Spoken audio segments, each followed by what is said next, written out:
this. Where are you going to put that? Just, I don't know. I feel bad because like we took those Zarka off. Hey, you know how I know that you're lame? How? When I asked you what you wanted from Starbucks, you said, I want a small, medium roast. Like, you should know that is a tall Pikes. Look, I judged you immediately. Can I be honest with you? I'm like, this jock only knows sports and not fine coffee. Oh, so that's how you took it. I mean, that's how you took it. Well, the way, can I provide more context? Sure. Because I was going to give you a compliment about getting me some coffee. That would have been nice. I promise I was. But it might not come. So that's kind of like we'll saying, with all due respect, and then insulting somebody. You're like, I was going to pay you a compliment, but now I'm not going to. But go ahead, compliment me. Well, that'll come next. But first, I got to provide my context on what I did before I sent that message, right? Because you did kindly. See, here's the compliment. He kindly sent me a text and thought of me like, just a good gentleman would and a good pastor would, and asked me if I would like a cup of coffee. Or just said, would I like something from Starbucks? And my heart kind of skipped a beat for a second, right? I have that effect on people. Having somebody... Hey, welcome to the podcast. Listen, so today on the Truth Project podcast, the project that we're going to unpack for the truth of this nation is maybe the mystery of coffee beans. Maybe we can do that. We'll probably get into that later. But on this episode today...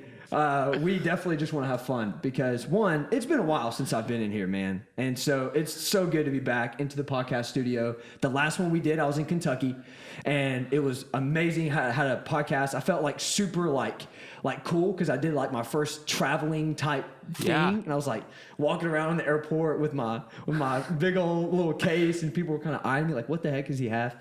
I felt cool. I felt it was like, okay. Good conversation too about leadership. Yeah, it was great. Yeah. The guy, Patrick, is actually in training. I texted him. I was like, oh, dude, I totally forgot you went to training. Anyways, he's actually training now. And we talked about leadership and all that good stuff. It's been like 2.5, 3 weeks. And I'm glad that you guys are tuning in today and being able to be a part of this. I love doing this. And I think it's good that we can have this support from just the leadership within the church, being able to care for the young people of Rebel Base. And just like, I love what our Rebel Basers are saying. Like, it's a family that we have over here. And there's just, I don't want to get into it. We're siblings. The way I kind of see it is that, I'm one of the pastors at Loft and we're siblings and we share a wall. Right. There's a wall separating Loft and Rebel Base. Yes. And I don't want that wall to be metaphorical, just physical. And so, as much as we can incorporate y'all and invite you into our space and hang out with you guys and get to know you, I'm here for it. Well, I've been here a couple of summers before, and being able to have the Loft space on Wednesday night, I mean, you guys could get in on this. Like, it's been amazing. Like, and y'all are doing it. It's like you're showing it by action already, and so and we love it. We're super grateful that not only you provide a space as well, but also being able to be a part of an awesome weekend such as Forge. That was so sick. What is it like coming out of a camp such as Forge or a weekend that is crazy community, great preaching, slight flex, great worship, incredible everything. Music. Yes, incredible.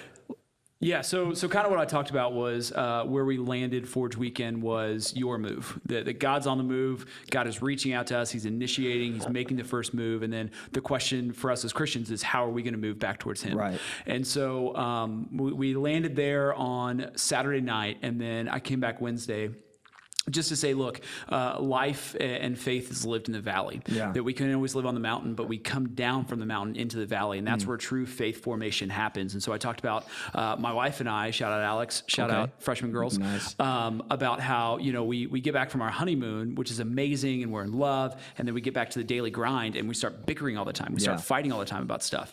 And we're like, what is this about? And then we realize that, that's where that relationship actually is strengthened, is not when, we're in paradise on beaches, eating great food, dancing, having a great time, but it's really built in the sitting around the house, sitting around the apartment, paying bills, making dinner, doing dishes. Right.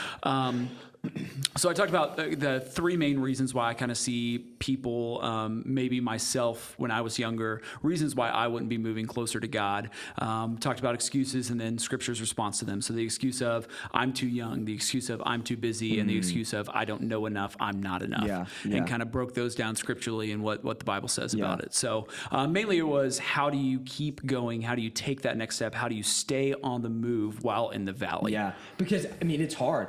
When my whole testimony when I was is through high school is going to church camps. I mean, I rededicated my life to baptism. That's when I started to really, like, I got saved at a camp when I was 11. Yeah. But my junior year, that's really when it took off as at camp. But I still went to camps from 11 years old to junior year. What was that? Like, what was the difference? Even now, like going to camps, it's still the same thing. It's nothing different. And it literally felt like a barrier. And I think we never want to come to terms that we just make up excuses. Yeah. And that following or getting back in just to the same routine as before, maybe that's why it's these excuses that we go back from the spiritual high. And then we always say this, the high, but really where life happens and where life change happens is in the mundane, right? Yeah. I see it as weekends like Forge, weekends like Edge, camps that I grew up going to, is really the oasis in the middle of the desert. Yes. And so you drink in all you can, you get as strong as you can, and then you take off and you live your life to walk through the desert being nourished by the oasis and know that there's another one coming up. But in the meantime, you've got to remain in the strength that you have. Yeah. Yeah, I love that metaphor. Yeah, so I grew up going to camps. My first church camp experience was actually when I got my call to ministry. Yeah. It's between my 7th and 8th grade years. I was 13 years old when God called me into ministry. Crazy, powerful, high experience. It had to be to take a little 13-year-old boy that I went up to Oklahoma to church camp to chase girls for God to kind of wreck me and say, no, I'm going to do something here that's going to change your life forever. Yeah. And so that happened when I was 13, and then I get back to daily life as a 13-year-old, and I'm an average 13-year-old, right? Like this was right when my mom always told me I grew out before I grew up. So like body's changing, like I'm trying to figure out who I am. So in middle school, I was on the basketball team, I played tennis, and I did theater. Yeah. 3 things that I never did after middle school. Yeah. But just getting back in the rhythm of, okay, I'm not who I was before this experience, but at the same time I am. Yeah. And so how do you mend those two things together? And so for me, one instance I remember, I had shared with my class and some of my friends that, I had this life change happen. God called me to ministry. And I was in my theater class, and I was goofing off with a buddy like we did when we were 13, 14 years old, and just goofing off doing stupid stuff. And my teacher actually shouted out something like, hey, what did you just say, preacher boy?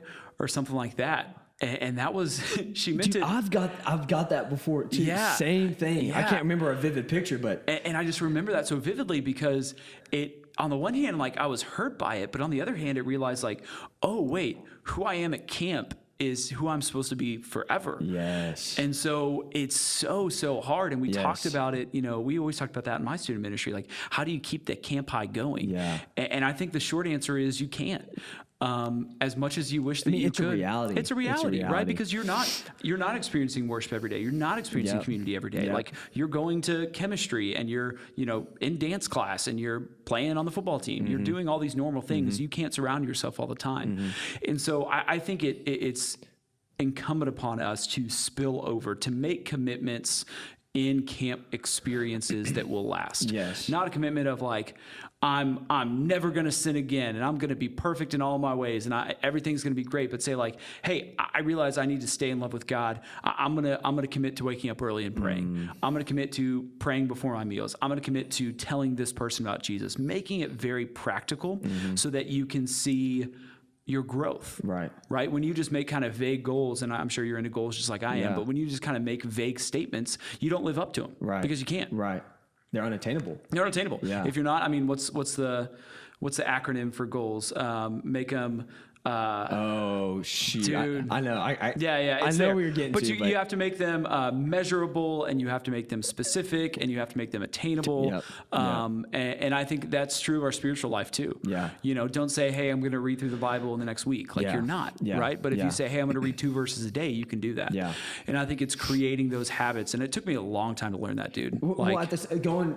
Every metaphor breaks down at some point, but going deeper into the oasis metaphor, if you take it, like we can say oasis at the beach or whatnot, but like specifically in a desert, an oasis, if you're always there, it's going to run out. Yeah. You got to be able to find a place where there's a reason why the oasis is there is because nobody is like it's in the middle of nowhere. Not many people go there, right? Well, and that's the thing is that we don't realize the oases in our own midst. Yeah. I guarantee. That's so good. I guarantee if you take, I've come to Shift to Neon a few times now. Yeah. If you take 95% of people in student ministries across the country, and you bring them to one night of Shift, that is an oasis for them. Yeah, that's so where good. they get to experience that so much. And so here we are at a place like this that we get spoiled on the oasis, right? Yeah. We get a little, we get used to it. It's normal, right? Yeah. And so even a same church across the city, again, not to compare, but talking about oases in our own lives. It's within our own church that is seen as different. Yeah. You see what I mean? Yeah. And so I think we can become numb and we can drink that water so much that we don't realize what we have. So I think that's why weekends like Forge are unique and should be unique, so that we don't get so used to them that it's just what we have. Yeah. Yeah, that's good. I'm trying to think because what I love this podcast, like where the direction that it goes in sometimes, and what I want to go in for a second is how it encompasses all. What I mean by that with everybody and their own views. And I would love to speak on those that look into church camps and those that look into these spiritual highs, and they can't even find it on a Wednesday night. They can't even find it on a Sunday morning. And they maybe even look at a church and they're like, I'm not worth going in there because there's no way I can even experience that spiritual high. So many people talk about it. So many people experience it. What would you say to that person that thinks that's like, man, there's no way this is for me? Yeah, I think we're naturally attracted to control. Okay. That we want something in our control. Okay. And so we can be fine with going into an event if we know exactly what's going to happen at that event and exactly how we're going to exit. And, a thing like a church camp, a Forge, even a Shift or a Neon, like you never know when God's going to come and yank you and change your life forever. And so for the people who look at that and be like, that looks really cool, but I don't know if that's for me. Like I would ask you, are you trying to control your life too much instead of giving your life control over to Jesus at the wheel? When we say Jesus take the wheel, it's like, no, Jesus is at the wheel. It's just if you're allowing him to navigate. And so I think that can prevent a lot of people that deep down we say that we want change, we desire for transformation, but actually putting ourselves in a posture to receive that, we get scared. I love that answer because, man, even in my own life, like having even as a Christian too, like let's fess up, like even us, we have to keep this awareness of like where am I trying to control, right? Like even as Christians, even as those that pastor of a church, of a congregation, of the older generation, and then as a youth minister, like leaders within the church, we still, deal with it. Yeah. But the only difference is awareness, right? And a willingness to open our hearts to a reality that is real. Well, and I do that with preaching, and because I have a pretty coherent outline and a pretty extensive outline, but I also have to allow the Holy Spirit to guide me and direct me if I need to say something else, or if I'm sensing something in the room by the Holy Spirit that I need to give myself freedom to call that out.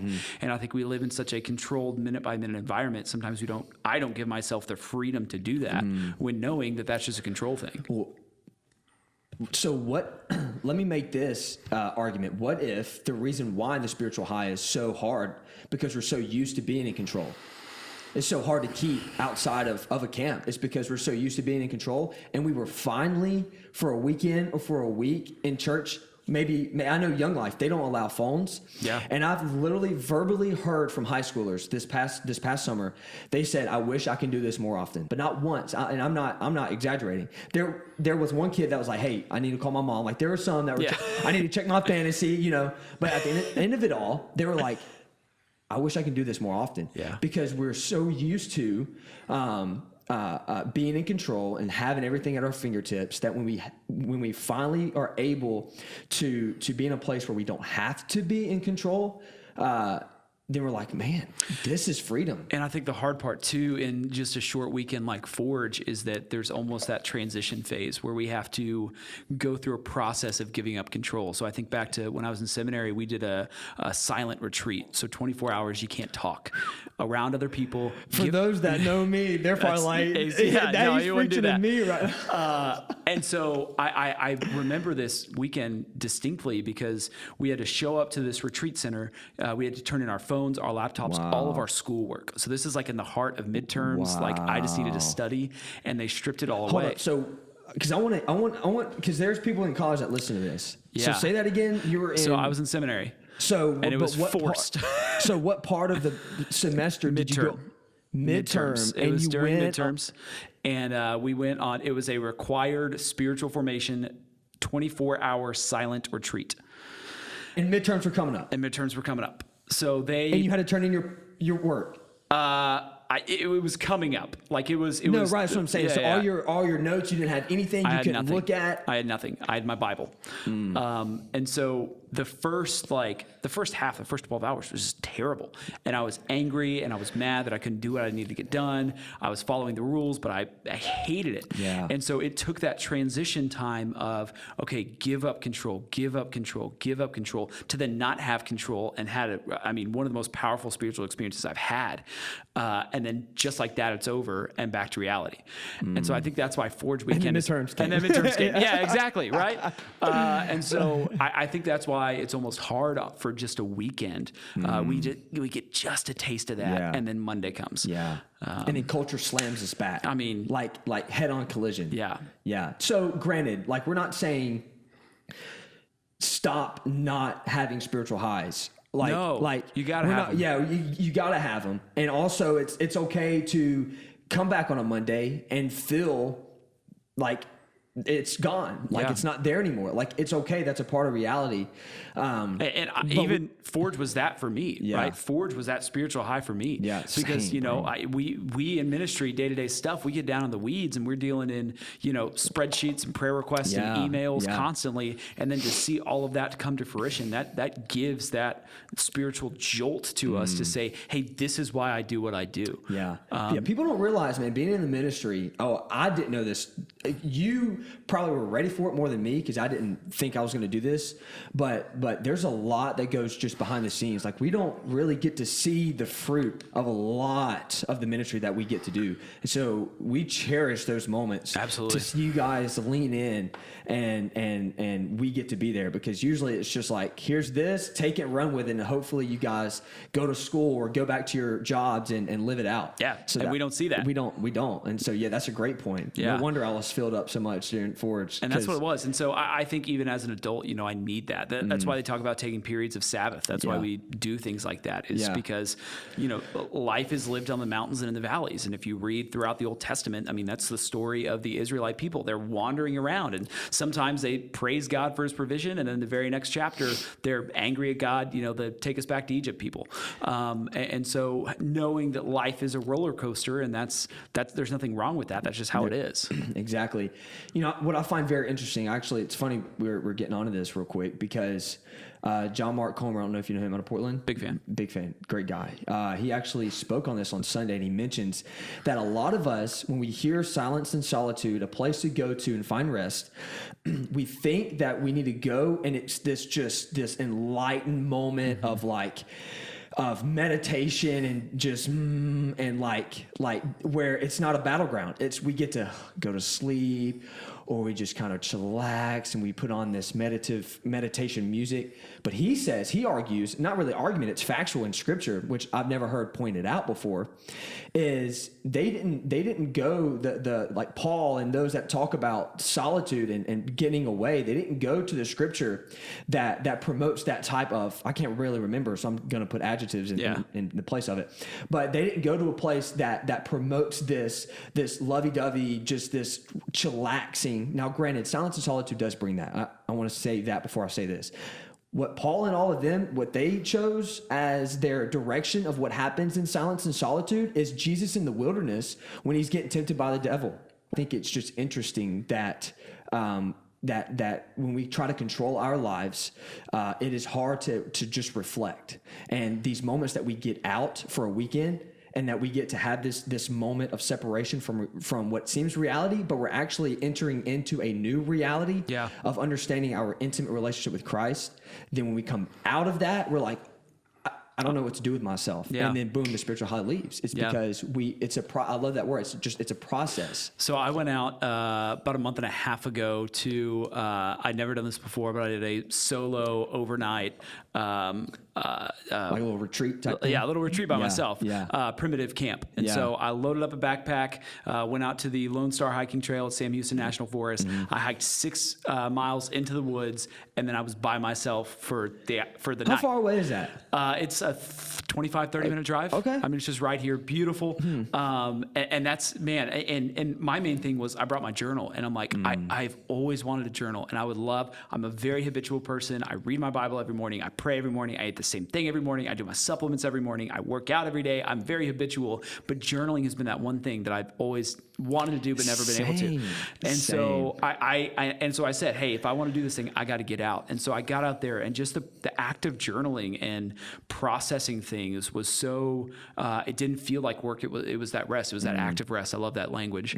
And I think we all need something like that to take periods of time to step out of our daily lives and just to process what's going on. And it's okay to process. And it's okay to process. We have to. It takes time. And I wish, I wish that I could go back and tell younger me, hey, do this more. Because even now, as I'm a father and I'm thinking of lessons I want to tell my kids, I wish that I had captured emotions of, 13-year-old Daniel that wasn't just, in love with Brittany, but, I don't even know who Brittany was. Spears. Right. 13, probably pretty close. But I wish that I would have actually known, hey, how do I feel? What's going on? And that would have been so good for me now as 29-year-old Daniel. And I wish that I had that. So with the amount of mental health, and I'm hesitant just because we talk about it a lot, but during this time, mental health, depression, anxiety, all of that, what it comes down to, it's a lack of reflecting and being able to understand our thoughts. Now, I'm not putting a overall answer to that. There's a lot more complex issues that I don't know, and I'm not qualified enough to speak into. But what I'm seeing and how we're talking and where the conversation is going here, I see it as a way to be able to deal with mental health, a way to be able to deal with depression and anxiety. It's just, I see it as like a meter. It builds up, it builds up and builds up. And at some point our body can't take it anymore. I know Mark Swayze back in another podcast, if you want to go back, talks on this. The Mark Swayze? I know. Has been on this podcast? Wow. Can we just take a moment? Wow. Shout out Mark Swayze. Wow, I know he was actually over there. No way. I know, it was crazy. Wow, to be in the same room that Mark Swayze was in. It was quite an honor. What a guy. He's quite an honor. Can I brag on that guy for a little bit? Yeah. I love Mark Swayze so much. Mark Swayze is the big reason I'm here. Yeah. The thing I say about Mark Swayze is there's that like proverbial, he'd give you the shirt off their back. Like, no, Mark Swayze actually would. Yeah. I've described Swayze in this way, that I think at Swayze's funeral, that is hopefully like 100, he's going to live forever. Oh yeah. The dude ages so well. 150 years from now, when Mark Swayze dies, there is going to be a line out the door of people who want to stand up and say, I was Mark Swayze's best friend.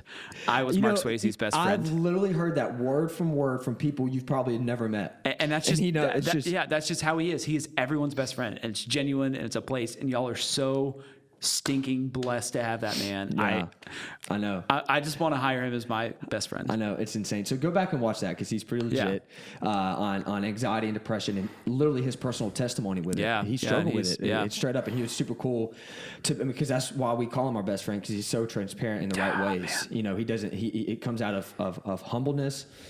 Excuse me, and being able to talk about it in a way that seems authentic. And he does that. And so, if you're struggling with that, anxiety, depression, any of that, and want to hear a specific story from a church leader where we think that, or you guys might think we have it all together, it's just the opposite. We deal with our own stuff. And so, and we would love to talk about it, but go back and watch that. But what I see as kind of a possible, I wouldn't even say answer, here we go, wisdom to depression, anxiety, and mental health is this time to get away and reflect. And that sounds so simple. It's like, I don't understand that. I'm not going to do that. Well, give it a try, because have you done it before? Mm-hmm. Probably the reason why it sounds such like if this is right, like an alien type word. Like it's so weird to hear, to go reflect and actually pause for a second. Yeah. Well, probably because our culture is not valued at all. And what we crave as young people is to be valued. Yeah. And to go against that is to go against our very nature. And so it is hard. It takes intentionality. And it's funny you say that. When I went out into the woods, it was incredible. So I wanted to kind of track and just, when you're away from all the noise, you can listen to God. Mm-hmm. And we say all the time, God's speaking, God's giving signs, but if you're just going day to day, you can't see that. Mm-hmm. And so I got away, and man, I was walking, and it was in the first mile, and I just have the overwhelming sense of the first thing I wrote down was, Daniel, people care about you. Wow. God cares about you. Your family cares about you. Your friends care about you. Your church cares about you. Mm-hmm. And like, of course, duh, but like just hearing that, I believe, from the voice of God was just so powerful. Yeah. And had I not taken that time to reflect, had I not taken that time to go out of my schedule, I would have missed that. Wow. And that just happens, and you talk to anybody, and that just happens. I think it's important to remember that it doesn't always happen. And you talk about in quiet times, how that's a war. I have my quiet time, a very traditional quiet time that it took me 26 years to actually get in the habit of. Yeah. But I do that every morning. And sometimes it's incredibly powerful. Sometimes it's amazing, and I'm doing war, and the prayer's amazing. And sometimes I'm like, I'm in Leviticus 12. Yeah. Like, okay, cool, God. This is just another book right now. Right. Yeah. And I think it's okay to say, hey, if you have those days, it's not because you're less of a Christian. It's just another day. Yes. The more authentic that you can be with yourself, the more you'll be intimate with God. That's so good. That's so good. And so when you're sitting there and you're wondering why the heck I'm not feeling anything, you're in the perfect place, because you're just like everybody else. Yeah. And so, I love that. I need to take a trip up there. Dude, I've been incredible. Like Lanier. It's weird. I've been kind of going to like the art museum. Yeah. I've never been this artsy kind of guy. Like, no, absolutely not. Cool, but it's, artsy. Yeah, all right, man. Yeah. Not an art guy. I know. Michelangelo and see it. Everybody. You knows just know that. him from the Ninja Turtles. Be honest. Wait, what's the Ninja Turtles? Oh, yeah, you're too young for that, I guess. Kidding, oh my gosh. Oh man. Real quick, cartoon Ninja Turtle or the actual movie Ninja Turtle? Sadly, I have to say neither, because my mom wouldn't let me watch the Ninja Turtles because it was too violent. My mom wouldn't let me watch Power Rangers. They had too much power. Missed out on Jurassic Park. Too much dinosaurs. Never seen a Star Wars. Christian, wasn't into Harry Potter. See, I wasn't either. Excuse us. No, we're just Christians. Yeah, we're just Christians. Kidding. My wife. Actually, all day and all night up until my sophomore year or something like that, I started to expand and actually walk outside. I just sat and read the Bible every day. Yeah, me too. You don't do that now still? Mm-mm. Okay. Wow. I rather just read it in front of my friends and tell them how bad they are. Yeah. Mm-hmm. Right. Oh man, yeah, that's good. Anyway, where were we? I don't know. Oh man. All right, so because we'll wrap this up here with this is speaking to the young generation, because I love you did already answer one question of what would you tell your younger self. I mean, that's what you would say mainly is just the reflect. I would say take the time, start the habits. The other thing, almost completely unrelated, but I like to tell young people this. Yeah. I waited to have sex till marriage. Yeah. My wife waited to have sex till marriage. Yeah. By far the best decision, like second to like Jesus and meeting my wife that I've ever made. Yeah. Totally worth it. It's hard. It's difficult. It's not popular. It's not cool. I got made fun of endlessly. Greatest choice I could have made. That's what I would tell myself. Yeah. Yeah. Just like pat myself on the back, say, keep going. Yeah. I mean, it is hard. And that is something that, that needs to be a whole podcast. Yeah, and I would love to do it. For sure. You know, because I grew up and now there's this backlash against purity culture, which I think is strange because I get the fact that it can bring undue shame, and there is forgiveness, and there is grace, and there is all of that. Right. But for me, you know, I got a hold of in like 8th grade, and we were like, hey, sign this pledge. And I was like, okay. And I did it. And I just part of the way I'm wired, I stuck to it, and it was amazing. Yeah. So, yeah. Yeah, and the funny thing was, like, it was still like that. You know, I was just in high school 10 years ago, and it was still a very small percentage, but nobody told me because they knew I was a good Christian boy. Same. And so nobody, so like all my friends were doing it, they just didn't tell me. And then I got out of high school and we started talking about it. I was like, what's going on? Yeah. You know, it was kind of earth shattering for me, but I was just so thankful I did that. Yeah. So I would tell that. Yeah, Wrap it up here. That's it. Well, no, hey, look, I love how the direction this went. Yeah. The recap of Forge, I mean, you said that on Wednesday, and so you got on that. But I think the biggest takeaway for this one for you guys is the spiritual high is for everyone. And if you haven't had one, that's okay. That's fine. It's a process. If you're not a Christian and you haven't accepted Jesus into your heart, it's okay at the moment. We'd love to talk to you about it. And you can message us on whatever, Instagram, DM. You can text me. Talk to your friends. We always want to say that, but at the time and you're struggling with it, it's okay to struggle because I know a lot of my friends that have struggled with it and have come out as Christians on the other side. They're stronger than me. And that's just the reality of it. It's because they had so many questions coming into it. And when they were finally able to just open up their hearts, it was just like a whole new reality. Yeah. And that's what I want for you, for those that aren't Christians and that don't understand this reality and that have probably been hurt by the church before. We apologize, but at the same time that like the church is also broken in areas but who isn't? Jesus. Right. And that's just who we try our best to promote. That's right. And so, it's okay not to have a spiritual high. It's a process. Go somewhere, relax, take a walk. It's okay to walk your dog and not be mad about it because I hated walking my dog because it took time away. I wanted to go play video games or something. Like get away, like go reflect and process. I know it sounds crazy, but it's worth it. And so, Lump, I appreciate it, brother. Good job at Forge. Good job on Wednesday night. I'm sure it's super busy for you, but you killed it, man. Thanks for being a partnership with Bro Base. It was a mountain. It was an oasis for me. So That's I'm happy awesome. to do it. Awesome. Thank you. Well, you guys have a good one. We are glad to be back. And do we still dab? Is that a thing the kids do? Oh, the dab? It's like the awkward dab now. It's, just the quick little, it's not the. It's like, okay. It's just like the quick Thank little. you. I learned something from you today. You're welcome.